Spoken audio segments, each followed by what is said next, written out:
दाखवून त्याला जबर मारहाण करून अपहरणाची घटना अमरावती शहरातील रिंग रोडवर 22 जून रोजी घडली होती। जळगाव जिल्ह्यात राहणारा फिर्यादी ट्रक चालक निजामुद्दीन मोहम्मद सईद तांदुळाचा माल घेऊन गोंदियाकडे निघाले। या दरम्यान रिंग रोडवर 4 अज्ञात इसमांनी ट्रक चालकाला हात दाखवून त्याला बेदम मारहाण करण्यात आली।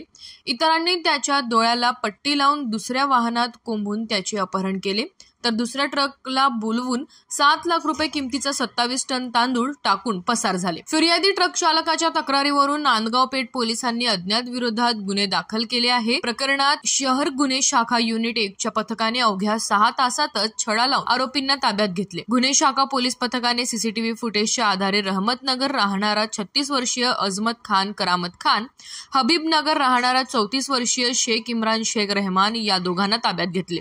आरोपीकडून 16 चाकी ट्रक किंमत 22 लाख रुपये, 27 टन 7 लाख किमतीचा तांदूळ असा एकूण 29 लाख किमतीचा मुद्देमाल जप्त केला आहे। ही कारवाई पोलीस आयुक्त अरविंद चावरिया यांच्या आदेशाने पोलीस उपायुक्त कल्पना बारवकर, सागर पाटील यांच्या मार्गदर्शनात गुन्हे शाखा वरिष्ठ पोलीस निरीक्षक गोरखनाथ जाधव यांच्या नेतृत्वात सहाय्यक पोलीस निरीक्षक मनीष वाकोडे, पोलीस उपनिरीक्षक प्रकाश झोपटे, पोलीस कर्मचारी फिरोज खान, सतीश देशमुख, सचिन बहाळे, प्रशांत मोहोड, अलीउद्दीन, खतीब निजमुद्दीन, सय्यद, विकास गुडधे, सूरज चव्हाण, रणजित गावंडे, निखिल गेडाम, अशोक खंगार, किशोर खेंगरे यांनी नांदगाव पेठ पोलिसांच्या मदतीने केली।